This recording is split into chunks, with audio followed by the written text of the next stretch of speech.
पश्चिम महाराष्ट्रामध्ये आज काँग्रेसचं शक्ती प्रदर्शन होणार आहे। राहुल गांधी आज महाराष्ट्राच्या दौऱ्यावर येणार आहेत। राहुल गांधी आज सांगलीमध्ये येणार आहेत। सांगली शिक्षक दिनानिमित्ताने पतंगराव कदम यांच्या पूर्णाकृती पुतळा आणि स्मारकाचा आज अनावरणाचा कार्यक्रम आहे आणि राहुल गांधी यांच्या हस्ते हे पुतळ्याचं अनावरण होणार आहे। राहुल गांधी यांच्यासोबत शरद पवार तसंच काँग्रेस अध्यक्ष मल्लिकार्जुन खरगे उपस्थित असणार आहेत।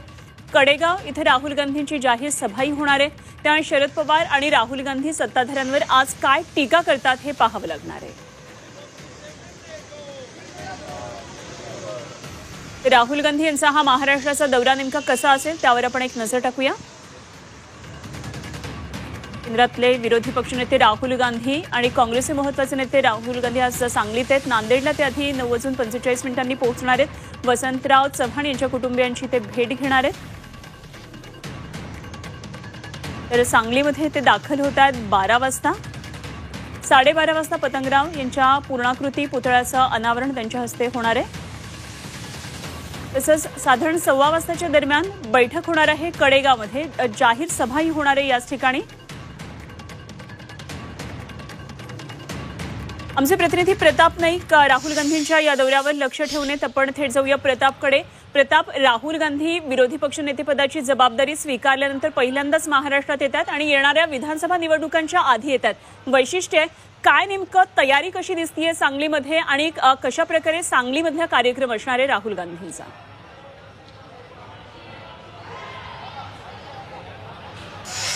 विधानसभेच्या पूर्वीचं शक्ती प्रदर्शन कसं असावं हे आपल्याला कडेगावमध्ये पाहायला मिळते।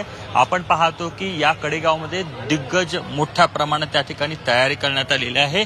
एकूणच आपण पाहतो की या ठिकाणी पतंगराव कदम यांच्या स्मारकाचं लोकार्पणाच्या निमित्तानं कार्यक्रमाचं आयोजन करण्यात आलेलं आहे। पण आपण जर पाहिलं तर लोकसभेला काँग्रेसला अभूतपूर्व यश मिळालेलं आहे, त्याचा परिणाम आपल्याला या ठिकाणी दिसून येतोय। एकूणच आपण पाहतोय की कोल्हापूर असेल, सांगली असेल आणि सोलापूर या तिन्ही जिल्ह्यामध्ये म्हणजे सांगलीमध्ये तरी आपण पाहतो की काँग्रेसनं त्या ठिकाणी अपक्ष उमेदवार उभं केला आणि विशाल पाटलांच्या रूपानं त्यांना निवडून आणलं, अशा प्रकारची चर्चा होती आणि त्याला घेऊनच आपण पाहतो की आजचा हा कार्यक्रम खऱ्या अर्थानं आपण पाहतो की विधानसभेचं बिगुल या स्टेजवरनं वाजणार आहे असं आपल्याला म्हणता येईल। कारण या ठिकाणी आपण पाहतो की शरद पवार देखील दाखल होणार आहेत। एकूणच आपण पाहतो की पश्चिम महाराष्ट्र एकेकाळी काँग्रेसचा, त्याच्यानंतर राष्ट्रवादीचा, नंतर मात्र भाजपनं हा सगळा परिसर काबीज केला होता। पण आता हा सर्व परिसर काबीज करण्याच्या दृष्टीनं आज कशा प्रकारची भूमिका मांडली जाते पाहणं महत्वाचं असणार आहे। इतकंच नाही तर 7, 8, 9 तारखेला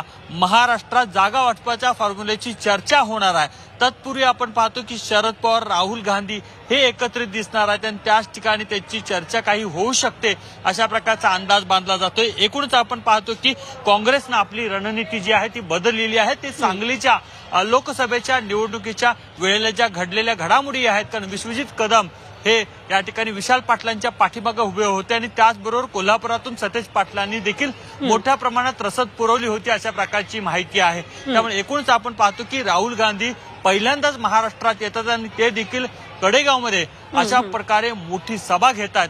या सभेच्या माध्यमातून राहुल गांधी विरोधकांवर कशा प्रकारे, सत्ताधाऱ्यांवर कशा प्रकारे टीकेची झोड उडवतात हे पाहणं महत्वाचं असणार आहे। केंद्रातले आणि राज्यातले अनेक मुद्दे आहेत, त्याला घेऊन या केंद्राला आणि राज्याला कशा प्रकारे घेण्याची भूमिका घेतात ते पाहणं महत्वाचं आणि औत्सुक्याचं असणार आहे। निश्चितच प्रताप, या सर्व घडामोडींवर जरूर लक्ष ठेवून राहा, कारण केवळ हा सांगली जिल्ह्यापुरती मर्यादित कार्यक्रम नसणारे, एकंदरीतच कार्यक्रमाच्या स्वरूपावरून वाटतंय संपूर्ण पश्चिम महाराष्ट्र यामध्ये एकवटला जाणार आहे आणि विरोधकांना यामधून काय नेमके संकेत दिले जातात हे सुद्धा आपल्याला या कार्यक्रमामधून दिसणार आहे। धन्यवाद प्रताप, दिलेल्या सगळ्या सविस्तर माहितीसाठी।